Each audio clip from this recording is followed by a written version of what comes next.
Thanks for joining us. I'm Megan Roberts. We begin in the Northwest Territories, where Fort Smith housing workers have ended their strike today after 53 days on the picket line.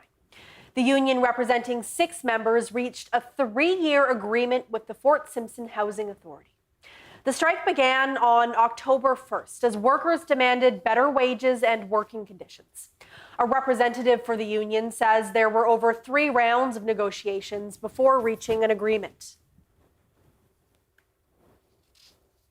The big thing is that our members are happy about the deal. It doesn't go quite far enough in terms of addressing all of our concerns, but at the end of the day, it is a step in the right direction.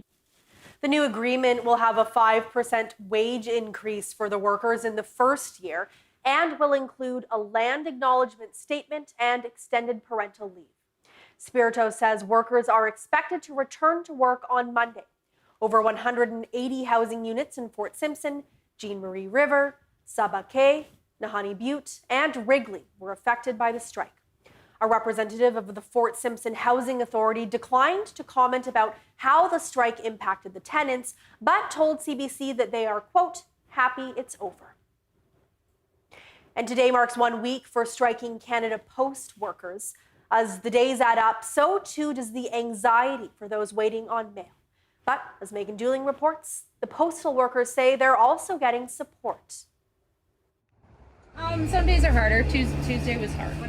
On the Whitehorse picket line, there's now this wall tent to keep warm. Some people are not happy. Overall, I think it's been like 98% positive. And while there may be support, there's growing concern for some.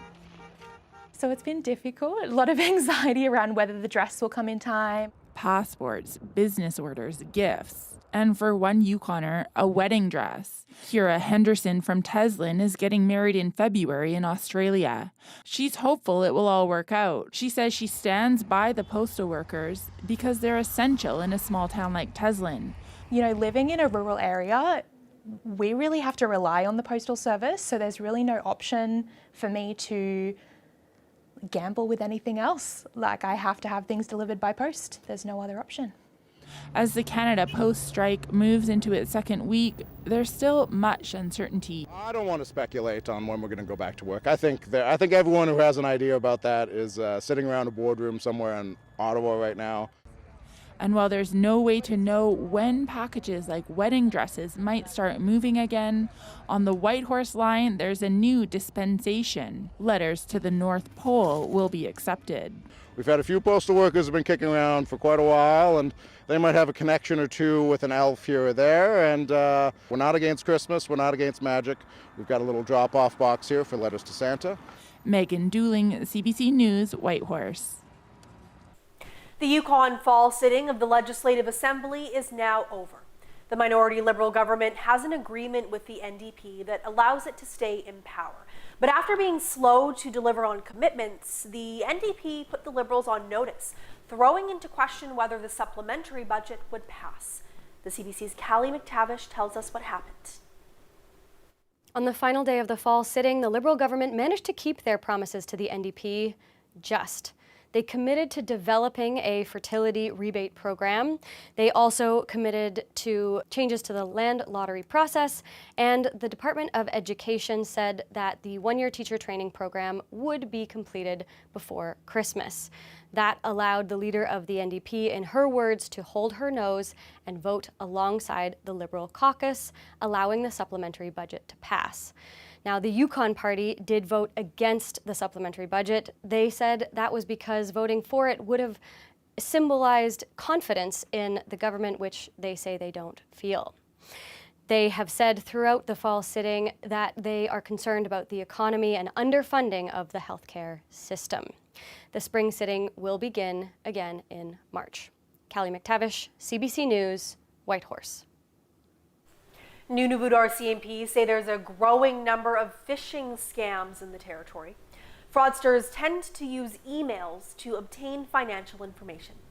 Nunavut RCMP say all reported scams over the past year involved over $5,000. They're urging people to remain vigilant. Officers say if you've been targeted, you should report it. And you can do that with the Canadian Anti-Fraud Centre and your local police detachment. The Yukon government is mulling over new regulations for lake trout fishing in Little Atlin Lake near Whitehorse. That includes size restrictions and closing fishing for 4 months every year. The fish are under immense pressure from anglers. A recent survey says most anglers go after pike in the lake, but about 20% target lake trout. Cameron Sinclair is a fish biologist with the Yukon government. He says the lake supports upward of 1,500 lake trout. Sinclair says if nothing changes, there's a risk of population collapse. And when we're really concerned about giving them a chance to spawn, both the big guys and now this smaller size population, is protecting them in the spawning time frame, which is normally mid-September through mid-November. Right. So we're protecting them in that, and then we're still allowing the winter ice fishing harvest and the spring under the new restrictions. Okay. That line of allowing still angling opportunities and harvest opportunities without closing it while still protecting the populations. The Yukon is proposing that only lake trout measuring between 23 and 26 inches be kept. It also wants a fishing closure from July 1st to November 30th to allow the fish to spawn. The territory is suggesting that fishers use barbless hooks in the lake. Yukoners can fill out a survey until mid-January, and the territory is hosting a series of open houses in Whitehorse, Tagish, and Marsh Lake. Wildlife officials tracking the spread of avian flu are looking to do more tests on other animals.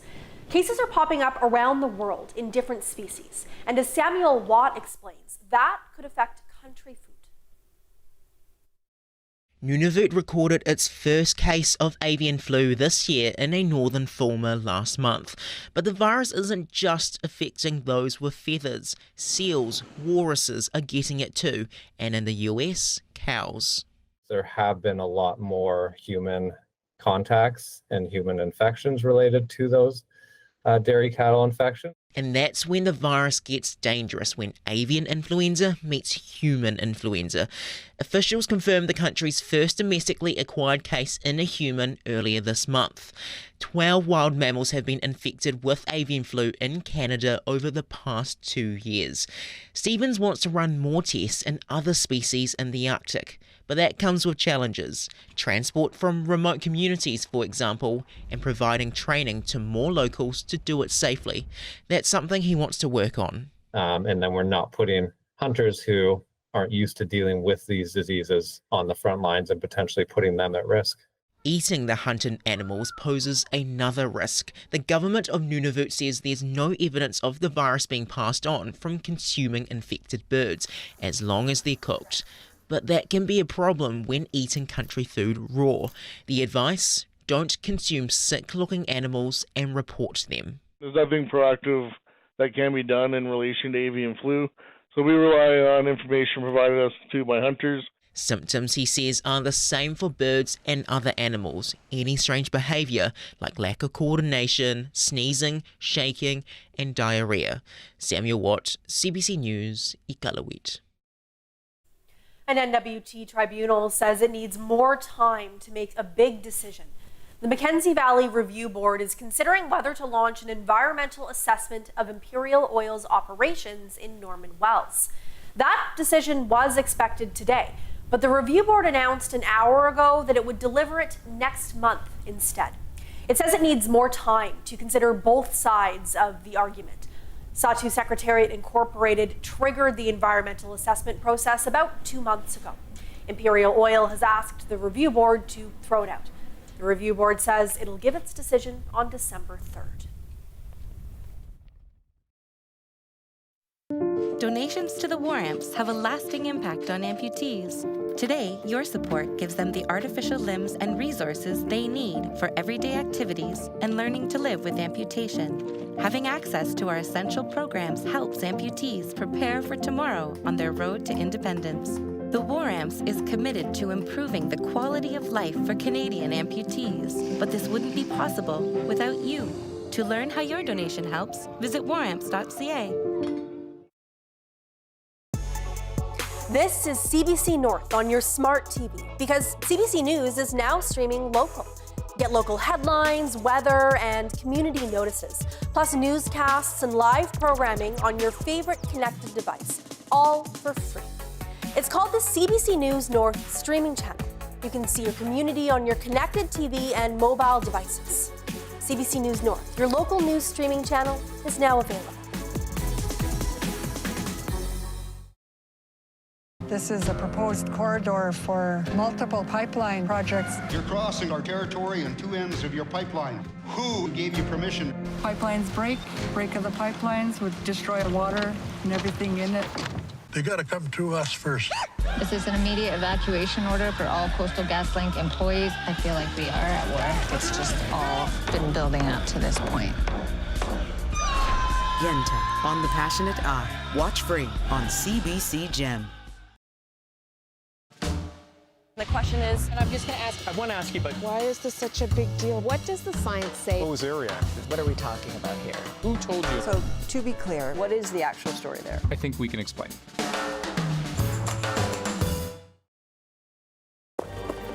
They reported a shipment of cocaine stolen 2 weeks ago. We all have our vices, Detective. Oh, you find that surprising? Dust, noise, and lowlifes. Bloody hell.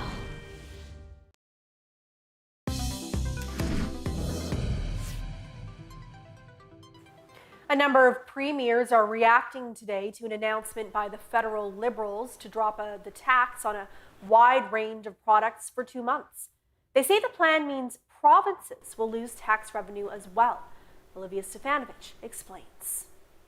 I found out about this yesterday in a news briefing that came across our desk.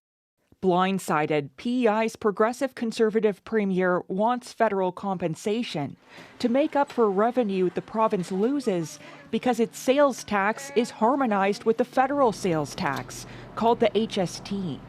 We figure our numbers are somewhere around $14 million, I think is the impact for us directly to the Treasury. It looks like it'll cost New Brunswick revenues about $62 million, which is a lot. The Liberal government in New Brunswick is bracing for an even bigger hit. One it hopes the federal Liberals will take on for the cash-strapped province. That's not money that you can just find through regular efficiency mechanisms. So there's a conversation we'll be having with the federal government about how they're going to offset that so that New Brunswickers don't feel it. Every provincial government across the country understands how important it is to be there for Canadians who are facing real pressures around the cost of living. When asked if Ottawa will reimburse provincial governments, the Prime Minister wouldn't directly say. I'm expecting provinces who see the challenges that their citizens are facing to realize that this is a way they can be there for people as they face the challenges of the next few months. We did it 2 years ago. We just didn't go out there and do cartwheels. The feds appear to be borrowing a page from the provincial playbook. Several, like Ontario, don't charge a provincial sales tax for many of the household items the federal tax break affects. I got to give them kudos. Any government, I don't care what political stripe, wants to put more money back into people's pockets, good for them. The federal government is also following in the lead of several provinces by handing out one-time relief checks. The Liberals say they will send $250 to every working Canadian in April. Olivia Stefanovich, CBC News, Ottawa.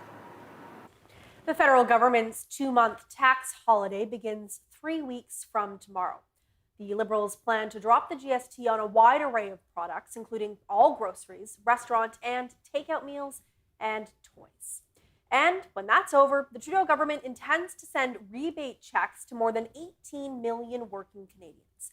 The measures will likely pass because of NDP support. The CBC's Nisha Patel has been talking to Canadians about their reactions. Here's what she found. Life is expensive. For many shoppers, any break from crushing costs sounds like a good idea. It's kind of ridiculous how expensive it is to get just basic groceries. Like with 2 small children, it'll help. It'll help huge, saving money and being able to live. Described by the Liberals as a sales tax holiday, the break from GST means cheaper toys too. This small business owner hopes it will bring more customers through her door. I wish it started ASAP. And on children's toy stuff, I think it should be all year round. The federal government estimates families that spend $2,000 on applicable items will save about $100. And they'll save $260 if they live in a province with HST. Not to mention the nearly 19 million Canadians who will also be eligible for that $250 rebate. But this economist says popular politics isn't always good policy. So it doesn't accomplish a lot of social good. We spent $6 billion. That has to come from somewhere. As for who that could be, it's going to fall on relatively younger people. Some are also criticizing the plan for being too broad. If we really wanted to address affordability, we would target persons who are struggling with affordability. So persons who are spending a large amount of their incomes on basic necessities. The Liberals say they've already done that with past targeted measures. But for Canadians who visit this food bank, a GST holiday may not make much of a difference. It's almost insulting to us, to be totally honest. There's little room in their budget for luxuries like new clothes and toys. It's definitely not sustainable support for Canadians that are facing food insecurity, facing housing insecurity. She's got a call to action when those checks come in. To donate it to a local organization, it would make a really meaningful impact. Asking those who are more fortunate to pay it forward. Nisha Patel, CBC News, Toronto. Montreal's Vanier College is partnering with the Kativik School Board to offer training for Nunavik educators. The CBC's Carl Cardinal has the details. This attestation is for special education technicians that are already working in Nunavik. Their role is to provide support to students with exceptional needs at school. Lisa Cotenoir is one of the assistant directors for Kativik Eli Cerny-Lirenik. She says some employees want to feel more confident in performing their duty. We have about 150 employees in those roles presently. So it's to provide them with a certification and provide them with tools and better comprehension of their role in order to for them to experience success and also to be able to reflect that on the students in their school success. The program will provide in-house training with instructors from Vanier College. Gregory Di Luca is the Director of Continuing Education and Community Services at Vanier College. He says each participant will receive a personalized training based on their level of competences. So we came up with a new approach that relies on recognition of acquired competencies to be able to train and certify each individual student within their community. And so the goal here is really to provide that recognized training to these individuals who've been doing very important work for years. The first cohort will start this coming January in Kanisuyuak and Kanjisualujuak. The goal is to bring the program to every community in the future. Carl Cardinal, CBC News, Iqaluit. When Ottawa capped the number of foreign students allowed to study in Canada, post-secondary institutions warned they could face financial shortfalls as a result. Now they say that is exactly what's happening. Deanna Sumanak-Johnson has that story. It's been the international students that have kept it all afloat. This higher education consultant says for years, foreign students have been offsetting the inadequate public funding colleges and universities receive. And now losing these students means the status quo will have to change. You have to say to Canadian students and their parents, actually, international students have been subsidizing you for the last 15 years. Maybe it's time for you to pay. Or to say to governments, it's time for you to start increasing your contributions. In January, the federal government reduced the number of international student permits by a third, then tacked on another 10% this fall. They argue it's necessary to deal with a housing shortage, particularly in tight markets. We are setting a national application intake cap for a period of 2 years.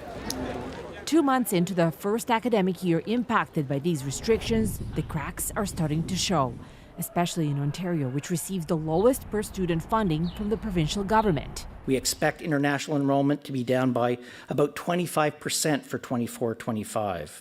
The Council of Ontario Universities said that projected losses from international student tuitions add up to $300 million in the current academic year and $600 million in the next academic year. It's indescribable. It's so heartbreaking. At Camosun College in BC, losing international students has meant $5 million shortfall for the next school year, and faculty has been told job cuts are imminent. Everyone is afraid for their jobs, they're afraid for their students' futures, and we're all afraid for the health of our organization. Domestic students at other BC institutions are already feeling the impact. Even though I'm in my 4th year, there's just simply not enough classes being offered to get enough credits that I need to graduate. Organizations representing universities say governments absolutely need to pitch in more money to their funding. Otherwise, what's at risk could be hundreds of thousands of spots for Canadian students in the next few years. Deanna Sumanak-Johnson, CBC News, Toronto. Psychologists are still waiting for the Yukon government to regulate their profession. The Psychological Society of Yukon has been advocating for this for years. The government has said regulations would be in place this year. The industry says these rules and standards are crucial for protecting the public. So if someone has a broken arm, presumably we can see this, but mental health is different. And so we need an extra layer of protections in place so that people are safe and they have a place to talk about when things are not okay. And so if they feel that their mental health professional is doing something inappropriate, they have somewhere to go. They have some protection and a disciplinary action that follows that. The Yukon government has also pledged to create oversight for another profession in the field of mental health, social workers. As we told you this week, it comes after the BC College suspended a social worker in Watson Lake over her views on conspiracy theories. However, the college's authority doesn't extend into the Yukon, and that worker has continued to advertise her services. A conference in Fort Smith focused on eliminating drug use in the community wrapped up today. The Salt River First Nation hosted the event, which is called Take Back the Community. To close things out, there's a feast tonight at the Fort Smith Conference Centre. There will be guest speakers, including Minister Jay McDonald, and time to ask questions. The conference was held over 3 days, and events were well attended by residents. Community members are hopeful that real progress could come from this first step in tackling the drug trade in Fort Smith. One of the most talked about events was Fort Smith RCMP's visit to both schools. Officers told students about the harmful effects of illicit drugs and how to protect themselves. Guest speakers like Brad Tuckey and Wally Schumann also spoke about losses in their families due to drugs. You know, I thought I was going to lose my wife over this. When you lose your child, it's the worst thing. Like I've told Brad, I've said it many times, I've heard it from other people. You don't want to belong to our club. It's unless it happens to you, you'll never understand it. You could be a family member of somebody that lost somebody, and that impacts you too. But when you lose your own child, especially to something like this, it's you don't want to belong to it.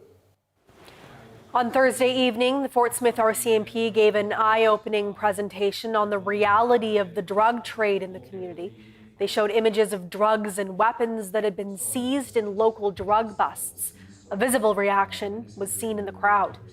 The main theme that emerged throughout the conference is that tackling the drug trade is not just the responsibility of the police, and everyone needs to help take back and heal the community. Biathletes in Inuvik are getting high tech this weekend. A new kind of laser rifle is being demonstrated as a training tool. 4 of the rifles are on tour across the Northwest Territories. The rifles react to the target electronically and can be used both indoors and outdoors. The technology is called Eco-Aim. The rifles are sponsored by Biathlon Canada. These rifles are actually part of a larger initiative across Canada as well to remove the use of air rifles and have junior competitors use these exclusively. So when they're racing outside, all their events will be based on eco-aims rather than anything that uses a projectile. Biathlon NWT is sending the sets to different clubs across the territory. A demonstration of the new laser rifles will take place at the Inuvik Native Band tomorrow from 12 to 3 p.m. The Climate Change Conference in Azerbaijan was supposed to wrap up today, but negotiators are still working on another proposal. Susan Ormiston looks at the sticking point. Well, for a second night in a row, negotiating teams are working on another proposal after the most recent one fell short. We are seeing some numbers for the first time, up to $1.3 trillion US by 2035 to help developing countries deal with the effects of climate change. But it is another number within that, $250 billion US from wealthy developed countries, which seem to be pretty soundly rejected as too low. It is a bad deal. It's a deal that developing countries must reject. It's about a matter of dignity for people who are already suffering. It's simply way too low and unacceptable. And I think a key point here is that being miserly on climate finance numbers is self-damaging to countries like Canada. The Climate Action Network, an NGO, showed its reaction, starkly moving through empty corridors late into the evening. We are in solidarity with them, and for them to stay strong and reject the current text that's on the table. COP was supposed to end Friday, and instead, behind closed doors, blocks of countries are meeting with the Azerbaijan COP presidency in private to try to close some wide gaps. We will continue to work with the parties to make the final adjustments to those issues that are still outstanding. But Brazil, frustrated, said this draft, the second, landed way too late. Yes, absolutely is an improvement, but this improvement should have happened 10 days ago, because then we will have 10 days to discuss exactly that. So we still believe it's possible, but for that we needed to focus, and everybody needs to be willing to get to that agreement. We do expect another set of proposals Saturday morning, and the stakes are pretty high here. I mean, it was 15 years ago that developed countries said they would help developing countries deal with the effects of climate change, and the figure then was $100 billion. Devastation has only ratcheted up since then. So we're hearing that this COP can't fail. We're also hearing that no deal is better than a bad deal. Susan Ormiston, CBC News, Baku, Azerbaijan.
And that is Northbeat for tonight. For news anytime, go to cbc.ca/north. Thank you for watching. I'm Megan Roberts. Have a great weekend.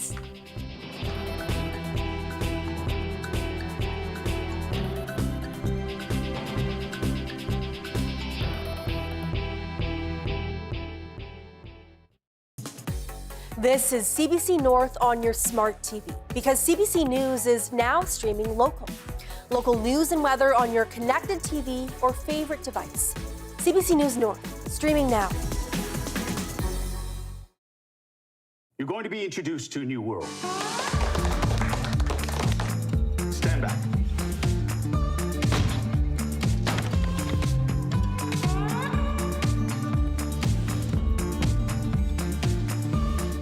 I think my dislike is born. What was Amy calling it? The beef wars? You don't tell me anything. You don't share your feelings, open up about your past. It's not that simple, Amy.